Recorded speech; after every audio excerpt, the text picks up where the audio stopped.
ಕ್ಷೇತ್ರ ಮಹಿಮೆ ವಿಭಾಗ ಶುಕ್ರವಾರ ಅಂದ ಕೂಡಲೇ ನಮ್ ಎಲ್ಲೋ ಮನಸ್ಸಿನಲ್ಲಿ ಒಂದು ಸುಳಿವು ಸಿಕ್ಕಿರತ್ತೆ, ದೇವಿ ದೇವಸ್ಥಾನನೇ ಇರತ್ತೆ ಅಂತ. ಯಾವ ದೇವರ ಕುರಿತಾಗಿ ತಿಳಿಸ್ತಾ ಇದ್ದೀರಾ? ಇವತ್ತಿನ ಸಂಚಿಕೆಯಲ್ಲಿ ಹೆಚ್ಚು ಗುಟ್ಟಿಡೋದಿಲ್ಲ, ಓಪನ್ ಆಗಿ ಹೇಳ್ಬಿಡ್ತೇನೆ. ಮೈಸೂರು ಜಿಲ್ಲೆ ಟಿ ನರಸೀಪುರ ತಾಲೂಕಿನಲ್ಲಿ ಇರತಕ್ಕಂತಹ ಮೂಗೂರಿನಲ್ಲಿ ನೆಲೆಸಿರುವ ತ್ರಿಪುರ ಸುಂದರಿ ಅಮ್ಮನವರು, ಅರ್ಥಾತ್ ಗ್ರಾಮಿಗರ ಭಾಷೆಯಲ್ಲಿ ತಿಬ್ಬಾದೇವಿ ಅಂತೇಳಿ ಅಂತ ಹೇಳ್ತೇವಲ್ಲ, ಬಹಳ ವಿಶೇಷವಾದ ದೇವಿ. ಹೌದು. ಈ ತಿಬ್ಬಾದೇವಿಯ ದೇವಸ್ಥಾನ ನಿರ್ಮಾಣವಾದ ಬಗ್ಗೆ, ಅದರ ಹಿಂದಿನ ಪೌರಾಣಿಕ ಹಿನ್ನೆಲೆ, ಐತಿಹಾಸಿಕ ಹಿನ್ನೆಲೆ ಇತ್ಯಾದಿಗಳನ್ನೆಲ್ಲ ನೋಡೋಣ. ಈ ಮೂಗೂರು ತಿಬ್ಬಾದೇವಿ ಅಥವಾ ತ್ರಿಪುರ ಸುಂದರಿ ಅಂತಕ್ಕಂತಹ ಈ ಒಂದು ದೇವಿಯ ಆ ಒಂದು ಸ್ಥಾನದಲ್ಲಿ ನಿಂತಹ ಒಂದು ವೈಶಿಷ್ಟ್ಯಪೂರ್ಣವಾದ ಪೌರಾಣಿಕ ಹಿನ್ನೆಲೆಯನ್ನು ನೋಡ್ಕೊಂಡು ಬರಬೇಕು ನಾವು ಮೊದಲನೇದಾಗಿ. ಯಾಕೆಂದ್ರೆ ಕ್ಷೇತ್ರ ಏನೇ ಆದರೂ ಆ ಕ್ಷೇತ್ರದ ಹಿನ್ನೆಲೆ ಅಂತಕ್ಕಂಥದ್ದು ಬಹಳ ವೈಶಿಷ್ಟ್ಯಪೂರ್ಣವಾಗಿರುತ್ತೆ, ಇದನ್ನು ಮರಿಬಾರ್ದು.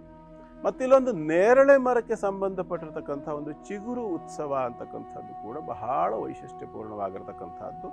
ಅದನ್ನು ಇಲ್ಲಿ ನಾನು ಹೇಳೋದಕ್ಕಿಂತ ನೀವು ಅಲ್ಲಿ ಹೋಗಿ ಕ್ಷೇತ್ರದಲ್ಲಿ ಅದರ ಬಗ್ಗೆ ತಿಳ್ಕೊಂಡ್ರೆ ನಿಮಗೆ ಅದರಲ್ಲಿ ಇರ್ತಕ್ಕಂಥ ವೈಶಿಷ್ಟ್ಯವೇ ಬೇರೆ. ನಾ ಕೇವಲ ಒಂದು ಸಣ್ಣ ಕಿಡಿಯನ್ನು ಹೊತ್ತಿರ್ತೀನಿ ನಿಮಗೆ. ಚಿಗುರು ಉತ್ಸವ ಅಂದ್ರೆ ಏನು ಅಂತ ಅಲ್ಲಿ ಹೋಗಿ ಕೇಳಿ, ಬಹಳ ಅದ್ಭುತವಾಗಿರ್ತಕ್ಕಂಥ ಒಂದು ವಿಚಾರ ಅದು. ಮತ್ತು ಪ್ರಕೃತಿಯಲ್ಲಿ ಇರ್ತಕ್ಕಂಥ ದೈವಿ ಶಕ್ತಿಯ ಜಾಗೃತಿ ಹೇಗಿರ್ತದೆ ಅನ್ನೋದು ನಾವು ತಿಳ್ಕೊಳ್ಬೇಕು ಅಂತಂದರೆ ಅದನ್ನು ನಾವು ಹೋಗಿ ನೋಡಬೇಕು. ಹಾಗಾಗಿ ಎಲ್ಲ ವಿಚಾರ ಇಲ್ಲಿ ತಿಳಿಸೋದಿಲ್ಲ, ಕೇವಲ ದೇವಿಯ ಸನ್ನಿಧಾನ ಅಲ್ಲಿಗೆ ಬಂದಿದ್ದರ ಪ್ರತೀಕವಾಗಿ ನಡೆದಂಥ 2 ಘಟನೆಗಳನ್ನು ನಾವಿಲ್ಲಿ ಊಹಿಸೋಣ. ಇದರಲ್ಲಿ ಮೊದಲನೇದಾಗಿ ಏನಪ್ಪಾ ಅಂತಂದರೆ, ಆ ಒಂದು ಪ್ರದೇಶ ಅಂತಕ್ಕಂಥದ್ದು ಮಹರ್ಷಿಗಳಿಂದ ಪುನೀತವಾಗಿರ್ತಕ್ಕಂಥದ್ದು. ಆ ಕಾಲದಲ್ಲಿ ಅಲ್ಲಿ ಅಗಸ್ತ್ಯಾದಿ ಮಹಾ ಋಷಿಗಳು ತಪಸ್ಸು ಮಾಡ್ತಿದ್ದಂಥ ಒಂದು ಕಾಲ. ಆ ಕಾಲದಲ್ಲಿ ಒಬ್ಬ ರಾಕ್ಷಸ, ಆತ ಮೂಕ, ಆತನಿಗೆ ಮಾತು ಬರ್ತಾ ಇರೋದಿಲ್ಲ. ಆದರೆ ಅವನು ಅಲ್ಲಿದ್ದಂಥ ಸಜ್ಜನರಿಗೆ ತೊಂದರೆ ಕೊಡೋದು, ಅಲ್ಲಿರ್ತಕ್ಕಂಥ ಅವರು ಆಶ್ರಮದಲ್ಲಿ ಸಾಕೊಂಡಿರ್ತಕ್ಕಂಥ ಪ್ರಾಣಿಗಳನ್ನು ಕೊಲ್ಲೋದು, ವಿದ್ಯಾಭ್ಯಾಸಕ್ಕಾಗಿ ಬರ್ತಕ್ಕಂಥ ವಿದ್ಯಾರ್ಥಿಗಳನ್ನು, ದರ್ಶನಕ್ಕಾಗಿ ಬರ್ತಕ್ಕಂಥ ಭಕ್ತಾದಿಗಳನ್ನೆಲ್ಲ ಪೀಡಿಸೋದು, ಹೆದರಿಸೋದು ಇತ್ಯಾದಿ ಕ್ರಿಯೆಗಳನ್ನು ಮಾಡಿ ಕಂಟಕನಾಗಿ ಮೆರೀತಿದ್ದಂಥ ಕಾಲ. ಆ ಕಾಲದಲ್ಲಿ ಏನಾಯಿತು ಅಂತಂದರೆ, ಅಲ್ಲಿದ್ದಂಥ ಋಷಿ ಮುನಿಗಳು ವಿಶೇಷವಾಗಿ ತಾಯಿಯನ್ನು ಅರ್ಚಿಸ್ತಾರೆ. ಯಾರನ್ನ? ತ್ರಿಪುರ ಸುಂದರಿ ದೇವಿಯನ್ನು, ತಿಬ್ಬಾದೇವಿ ಅಂತ ನಾವೇನು ಕರಿತೀವಲ್ಲ, ಆ ತಾಯಿಯನ್ನು ಅರ್ಚಿಸ್ತಾರೆ. ಅರ್ಚಿಸುವಾಗ ನಾನಿವತ್ತು ಆರಂಭದಲ್ಲಿ 3 ಶ್ಲೋಕಗಳನ್ನು ಹೇಳಿದೆ, ನೀವು ಗಮನಿಸಿರ್ಬೋದು. ಆ 3 ಶ್ಲೋಕಗಳಲ್ಲಿ ಏನು ಬರ್ತದೆ? ಬ್ರಹ್ಮ, ವಿಷ್ಣು, ರುದ್ರ, ಈ 3 ರೂಪಗಳ ಶಕ್ತಿಯ ಸಂಚಯನವಾಗಿ ಉತ್ಪತ್ತಿ ಆಗಿರತಕ್ಕಂಥವಳನ್ನ ತ್ರಿಪುರ ಸುಂದರಿ ಅಂತ ಕರಿತೇವೆ. ತ್ರಿಪುರ, ತ್ರಿಮೂರ್ತಿಗಳ, ಪುರ ಅಂತಂದ್ರೆ ಶರೀರದಿಂದ ಅಲ್ಲಿರ್ತಕ್ಕಂಥ ಶಕ್ತಿಯ ಸೌಂದರ್ಯವನ್ನೆಲ್ಲ ಎಳ್ಕೊಂಡು ಮಹಾನ್ ಸೌಂದರ್ಯವತಿಯಾಗಿರ್ತಕ್ಕಂಥ ಒಂದು ರೂಪದ ಹೆಣ್ಣಾಗಿ ಆದಿಶಕ್ತಿ ಅಲ್ಲಿ ಉತ್ಪತ್ತಿ ಆಗ್ತಾಳೆ. ಹಾಗೆ ಉತ್ಪತ್ತಿಯಾಗಿ ಬರ್ತಕ್ಕಂತಹ ಆಕೆ ಏನು ಮಾಡ್ತಾಳೆ ಅಂತಂದರೆ, ಅಲ್ಲಿದ್ದಂತಹ ಆ ಮುಕಾಸುರನೊಂದಿಗೆ ಯುದ್ಧವನ್ನು ಆರಂಭ ಮಾಡ್ತಾಳೆ. ಆ ಮುಕಾಸುರ ಆರಂಭದಲ್ಲಿ ಏನು ಮಾಡ್ತಾನೆ? ಇವಳ ಸೌಂದರ್ಯವನ್ನು ಕಂಡು ಮೋಹಿತನಾಗುತ್ತಾನೆ, ಆಕರ್ಷಿತನಾಗ್ತಾನೆ. ಅವಳನ್ನು ಕದ್ದುಕೊಂಡು ಹೋಗಿ ಮದುವೆ ಮಾಡ್ಕೊಳ್ಬೇಕು ಅಥವಾ ಒಂದು ಬಲವಂತವಾಗಿ ಅವಳೊಂದಿಗೆ ವಿವಾಹವನ್ನು ಮಾಡಿಕೊಳ್ಬೇಕು ಅನ್ನುವಂಥ ಹವಣಿಕೆಯನ್ನು ಆತ ಹಾಕ್ತಾನೆ. ಇದು ಗೊತ್ತಾಗ್ತದೆ ಅವಳಿಗೆ. ಆಕೆ ತನ್ನ ಸೈನ್ಯದೊಂದಿಗೆ, ತನ್ನ ಇಚ್ಛಾ ಮಾತ್ರ ಪ್ರಭೋ ಸೃಷ್ಟಿ ಅಂತ ಹೇಳ್ತಾರೆ. ಅಂದರೆ ತಾನು ಮನಸ್ಸು ಮಾಡಿದರೆ ಸಾಕು, ತನಗೆ ಬೇಕಾದ್ದನ್ನು ಸೃಷ್ಟಿ ಮಾಡ್ಕೊಳ್ತಕ್ಕಂಥ ಸಾಮರ್ಥ್ಯ ದೈವಶಕ್ತಿ ಇದ್ದೇ ಇರ್ತದೆ. ಅದರಲ್ಲೂ ಅವಳು ಆದಿಮಾಯೆ, ಆದಿಶಕ್ತಿಯೂ ಹೌದು, ಈ ಪ್ರಕೃತಿ ತತ್ವವೂ ಹೌದು. ಅವಳು ಅಂತಹ ಶಕ್ತಿ ಸ್ವರೂಪಿಣಿ. ಅವಳಿಗೆ ಒಂದು ಸೈನ್ಯ ಉತ್ಪತ್ತಿ ಮಾಡ್ಕೊಳ್ಳೋದು ಯಾವ ಮಹಾ ದೊಡ್ಡ ವಿಚಾರ. ಹಾಗೆ ಅವಳೇನು ಮಾಡ್ತಾಳೆ? ಸೈನ್ಯವನ್ನು ಉತ್ಪತ್ತಿ ಮಾಡಿಕೊಂಡು ಆ ಮೂಕಾಸುರನ ಸೈನ್ಯದೊಂದಿಗೆ ದೇವಿಯ ಸೈನ್ಯದ ಹೋರಾಟ ಆರಂಭ ಆಗುತ್ತೆ, ಯುದ್ಧ ಪ್ರಾರಂಭವಾಗುತ್ತೆ, ಸಂಗ್ರಾಮ. ಆ ಸಂದರ್ಭದಲ್ಲಿ ಮೂಕಾಸುರನಿಗೂ ದೇವಿಗೂ ಯುದ್ಧ ಆಗುತ್ತೆ. ಅವನು ವಿಚಿತ್ರವಾದ ರೂಪಾಂತರಗಳನ್ನು ಹೊಂದಿ ಯುದ್ಧವನ್ನು ಮಾಡಲಿಕ್ಕೆ ಆರಂಭ ಮಾಡ್ತಾನೆ. ಅವಳು ತುಂಡು ತುಂಡಾಗಿ ಕತ್ತರಿಸಿದ್ರು ಕೂಡ ಒಂದೊಂದು ತುಂಡಿನಿಂದಲೂ ಒಂದೊಂದು ರೂಪವನ್ನು ಆತ ಹೊಂದಿ ಯುದ್ಧ ಘೋರವಾಗಿ ನಡೀಲಿಕ್ಕೆ ಆರಂಭ ಆಗುತ್ತೆ. ಈ ಆರಂಭವಾಗಿರತಕ್ಕಂಥ ಸಂದರ್ಭದಲ್ಲಿ ಆತ ಏನು ವಿಜೃಂಭಿಸ್ತಾ ಇರ್ತಾನೆ, ಅವನನ್ನು ಸಂಹಾರಕ್ಕಾಗಿ ದೇವಿ ಶತ ಪ್ರಯತ್ನಗಳನ್ನು ಮಾಡ್ತಿರ್ತಾಳೆ. ಆ ಸಂದರ್ಭದಲ್ಲಿ ಆಕೆಯ ಹಣೆ ಬೆವರು ಬರ್ತದೆ. ಬೆವರು ಹನಿಗಳು ಬಂದಿದ್ದನ್ನು ತನ್ನ ಬಲಗೈಯಿಂದ ಹೀಗೆ ಒರೆಸ್ಕೊಂಡು ಹೀಗೆ ಕೊಡುತ್ತಾಳೆ ಒಂದ್ಸರಿ. ಹಾಗೆ ಕೊಡುವಿದಾಗ ಬೆವರಹನಿ ಕೆಳಗೆ ಬಿದ್ದಾಗ ಒಂದು ಭಯಂಕರ ಘೋರ ರೂಪದ ರಾಕ್ಷಸೀ ಸ್ವರೂಪ ಅಲ್ಲಿ ಪ್ರತ್ಯಕ್ಷ ಆಗುತ್ತೆ. ದೇವಿ ಅವಳನ್ನ ರಾಕಸಮ್ಮ ಅಂಥೇಳಿ ಅವಳನ್ನು ಕರೀತಾರೆ. ದೇವಿ ಅವಳನ್ನು ಕರೀತಾಳೆ, ರಾಕಸಮ್ಮ ಇಲ್ಲಿ ಬಾ, ನಿನ್ನ ನಾಲಿಗೆಯನ್ನು ದೊಡ್ಡದಾಗಿ ಈ ರಣರಂಗದಲ್ಲಿ ಚಾಚು, ಅದರ ಮೇಲೆ ನಾನು ನಿಲ್ಲಿಸಿಕೊಂಡು ಈ ಮೂಕಾಸುರನನ್ನು ಸಂಹಾರ ಮಾಡ್ತೇನೆ ಅಂತಾಳೆ. ಸಂಹಾರ ಮಾಡ್ತಾಳೆ ಕೂಡ. ಆ ನಂತರದಲ್ಲಿ ಆ ಋಷಿಮುನಿಗಳ ಒಂದು ಬೇಡಿಕೆಯಂತೆ ಅಲ್ಲಿ ಉಳ್ಕೊಳ್ತಾಳೆ, ನೆಲೆ ನಿಲ್ತಾಳೆ. ಇದಾದ ನಂತರದಲ್ಲಿ ಆ ಋಷಿಮುನಿಗಳ ತಪಸ್ಸು ಇತ್ಯಾದಿಗಳೆಲ್ಲವೂ ಕೂಡ ಸುಸೂತ್ರವಾಗಿ ನಡೆಯುತ್ತೆ. ಕಾಲಾನಂತರದಲ್ಲಿ ಅನೇಕ ಶತಮಾನಗಳು, ಸಹಸ್ರಮಾನಗಳು ಕಳೆದು ಹೋಗ್ತವೆ, ಸಾವಿರಾರು ವರ್ಷಗಳು ಕಳೀತದೆ. ಈಗೊಂದು 500-600 ವರ್ಷಗಳ ಹಿಂದೆ ಆ ಪ್ರಾಂತ್ಯದಲ್ಲಿ, ಇದು ನಮಗೆ ಗೊತ್ತಿರೋ ಹಾಗೆ ಮೈಸೂರಿನ ಸಮೀಪ ಟಿ ನರಸೀಪುರದ ಸಮೀಪದಲ್ಲಿರ್ತಕ್ಕಂಥದ್ದು ಮೂಗೂರು. ಆ ಪ್ರಾಂತ್ಯದಲ್ಲಿ ನವಾಬನಾಗಿದ್ದಂತಹ ಒಬ್ಬ ಮುಸಲ್ಮಾನ ದೊರೆ ಯುದ್ಧಕ್ಕೋಸ್ಕರವಾಗಿ ಹೋಗ್ತಾ ಇರ್ತಕ್ಕಂಥ ಸಂದರ್ಭ, ಒಂದು ನೇರಳೆ ಮರದ ಕೆಳಭಾಗದಲ್ಲಿದ್ದಂತಹ ಬಂಡೆಯ ಮೇಲೆ ಹೋಗಿ ಮಲಗ್ತಾನೆ. ಹಾಗೆ ಮಲಗಿ ವಿಶ್ರಾಂತಿ ಪಡೆಯುವಂತಹ ಸಂದರ್ಭದಲ್ಲಿ ಅವನಿಗೆ ಒಂದು ಅಶರೀರವಾಣಿ ಕೇಳಿಸುತ್ತೆ. ಏಯ್, ಯಾರೋ ನೀನು, ನನ್ನ ಸ್ಥಾನದಲ್ಲಿ ಬಂದು ಮಲ್ಕೊಂಡಿದ್ದೀಯಲ್ಲೋ, ಏಳೋ ಅಲ್ಲಿಂದ, ನನ್ನ ಜಾಗ ಇದು, ಇಲ್ಲಿ ಬಂದು ಮಲ್ಕೊಂಡಿದ್ದೀಯಲ್ಲೋ ನೀನು, ಬೇರೆ ಜಾಗವನ್ನು ನೋಡ್ಕೊಳ್ಬಾರ್ದೇನೋ ಇತ್ಯಾದಿ ಯಾರೋ ಹೇಳಿದಾಗ ಕೇಳಿಸುತ್ತೆ ಅವನಿಗೆ. ಯಾರು ಈ ಥರದಲ್ಲಿ ಮಾತಾಡ್ತಾ ಇರೋರು, ನನ್ನ ಹತ್ರ ಹೇಳು ಅಂತಿದಾರಲ್ಲ. ಒಂದು ಕಡೆ ಅವನಿಗೆ ತಾನು ನವಾಬ ಅನ್ನುವಂಥ ಒಂದು ಗತ್ತು ಬೇರೆ, ಇದರ ಜೊತೆಯಲ್ಲಿ ಎದ್ದೇಳು ಅಂತೇಳಿ ಏಕವಚನದಲ್ಲಿ ಎಬ್ಬಿಸ್ತಾ ಇರೋದು ಬೇರೆ. ಈ ಎಲ್ಲದನ್ನು ಕಂಡು ಅವನಿಗೂ ತುಂಬ ಆಶ್ಚರ್ಯ ಆಗುತ್ತೆ. ಎದ್ದು ನೋಡ್ತಾನೆ, ಯಾರೂ ಕಾಣಿಸೋದಿಲ್ಲ. ಆವಾಗ ಅವನೇನು ಮಾಡ್ತಾನೆ, ಯಾರು ನೀನು, ನನ್ನನ್ನು ಏಳು ಏಳು ಅಂತೇಳಿ ಹೇಳ್ತಾ ಇದೀಯಾ ಅಂದರೆ, ನಾನು ದೇವತೆ ಅಂತ ಹೇಳುತ್ತೆ ಆ ಧ್ವನಿ. ನೀನು ದೇವತೆ ಅನ್ನೋದು ನಿಜವಾಗಿದ್ರೆ ನಿನ್ನ ಶಕ್ತಿಯನ್ನು ನನಗೆ ತೋರಿಸ್ಬೇಕು ನೀನು ಅಂತ ಹೇಳಿ ಅವನೇನು ಮಾಡ್ತಾನೆ, ಅಲ್ಲೇ ಬಿದ್ದಿದ್ದಂತಹ ಒಂದು ಜೋಳದ ದಂಟು ಇರುತ್ತೆ, ಒಣಗಿ ಕರಟು ಹೋಗಿರ್ತಕ್ಕಂಥ ಜೋಳದ ದಂಟು.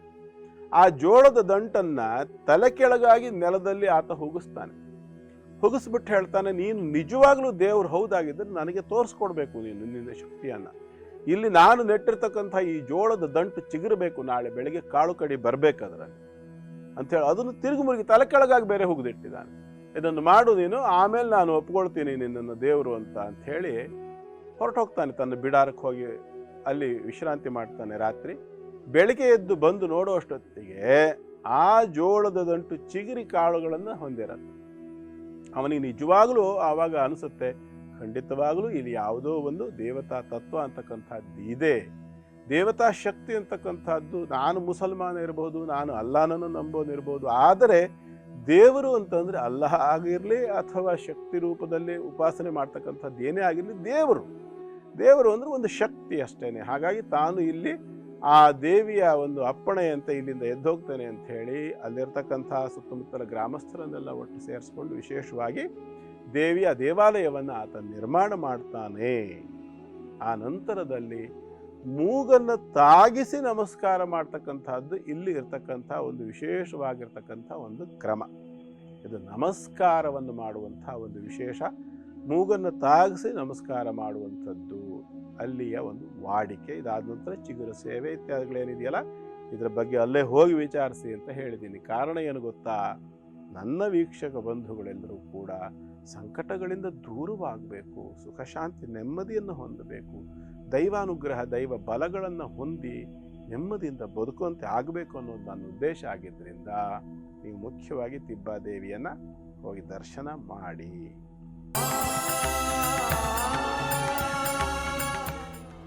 ಮೂಗೂರಿನ ಅಧಿದೇವತೆ ತಿಬ್ಬಾದೇವಿಯ ಕುರಿತಾಗಿ ತಾವು ತಿಳಿಸ್ಕೊಡ್ತಾ ಇದ್ರಿ ಗುರುಗಳೇ. ಈ ಸುಕ್ಷೇತ್ರಕ್ಕೆ ಹೋಗೋದ್ರಿಂದ ಯಾವ ದೋಷವನ್ನ ಪರಿಹರಿಸ್ಕೊಳ್ಬಹುದು? ಮೂಗೂರಿನ ತಿಬ್ಬಾದೇವಿ ತ್ರಿಪುರ ಸುಂದರಿಯಾಗಿ ಅಲ್ಲಿ ಬಂದು ನೆಲೆ ನಿಂತಿದ್ದರ ಹಿಂದೆ ಮೂಕಾಸುರನ ಸಂಹಾರ ಕಾರಣ ಅಂತ ಹೇಳಿ ನಾನು ಹೇಳಿದೆ. ಹೌದು. ಇಲ್ಲಿ ತ್ರಿಶಕ್ತಿ ಸ್ವರೂಪಿ, ತ್ರಿಮೂರ್ತಿಯಾತ್ಮಕಳಾಗಿ ಬ್ರಹ್ಮ ವಿಷ್ಣು ರುದ್ರರ ತೇಜಸ್ಸಿನಿಂದ ಅಂಶೀಭೂತವಾಗಿ ಆಕೆ ಆವಿರ್ಭಾವವನ್ನು ಹೊಂದಿದವಳು.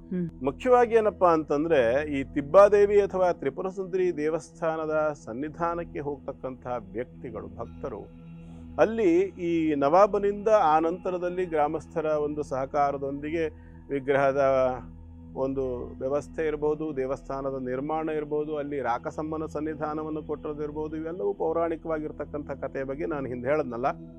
ಅದೇ ಕಾರಣಗಳಿಂದಾಗಿ ತ್ರಿಪುರ ಸುಂದರಿ ದೇವಿಯ ಒಂದು ಪ್ರತಿಷ್ಠೆ.